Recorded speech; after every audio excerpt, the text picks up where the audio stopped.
बच्चों, आज हम कहानी माता पार्वती का महल इसका अंतिम भाग सुनेंगे। पिछले अर्थात 5वें भाग में हमने यहाँ तक सुना था कि अपना चांदी का महल विस्फोट द्वारा उड़ाने के पश्चात कुछ समय तो माता पार्वती कुछ नहीं कहती, परंतु अचानक एक दिन वे फिर से महल की हट पकड़कर बैठ जाती हैं। तब देव शिल्पी विश्वकर्मा जी को फिर से बुलवाया जाता है। देव शिल्पी विश्वकर्मा जी कैलाश पर पहुंचकर प्रणाम कर माता से महल के विषय में चर्चा करते हैं। तब माता पार्वती उन्हें कहती हैं कि हे विश्वकर्मा जी, इस बार आप साधारण सा चूने मिट्टी का ही महल बनाइए, किसी धातु का उपयोग ना करिएगा, लेकिन महल बहुत बड़ा व सुंदर होना चाहिए, उसका शिखर ऊंचा होना चाहिए।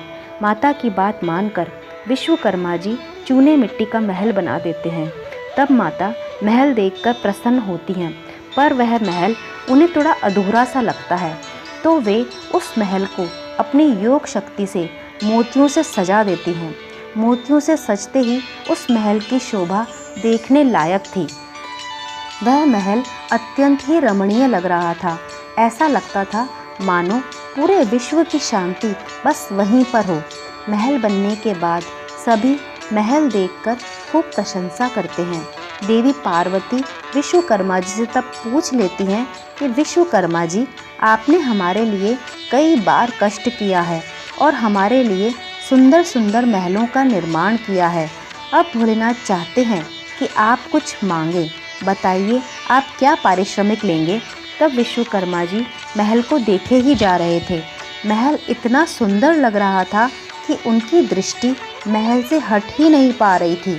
उस समय विश्वकर्मा जी माता पार्वती व भोलेनाथ से प्रार्थना करते हैं और कहते हैं, माता प्रभु, मुझे ये महल दे दीजिए।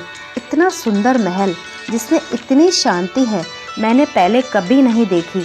तब भोलेनाथ मुस्कुराते हैं और माता पार्वती की ओर देखते हैं। माता समझ जाती हैं कि यह सब क्या हो रहा है।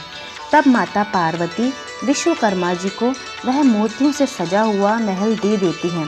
विश्वकर्मा जी महल लेकर अपने लोक चले जाते हैं। फिर एक दिन माता प्रभु से पूछती हैं कि हे भगवान, ये सारी घटना जो हुई वो क्यों हुई, मुझे जानना है, बताइए। उस समय मेरे मन में महल की इतनी प्रबल इच्छा कैसे जागृत हुई और अब मेरा मन एकदम शांत है, वह क्यों।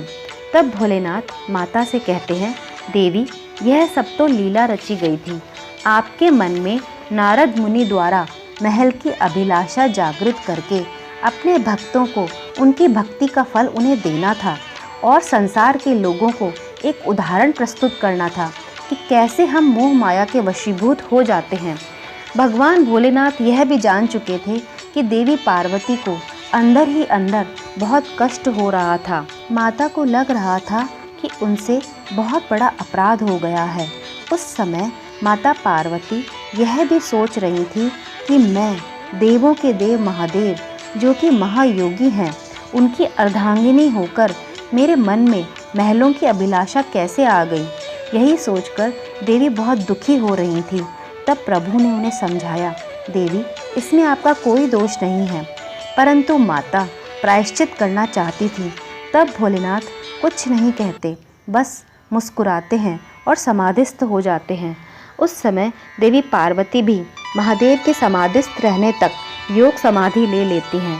बच्चों, देखा भगवान हम इंसानों को शिक्षा देने के लिए कैसी कैसी लीलाएं रचते हैं। बच्चों, सच्चा सुख हमारे भीतर, मतलब हमारे अंतर्मन में, हमारी आत्मा में है और उसे प्राप्त करने के लिए हमें योग की ओर अग्रसर होना होगा।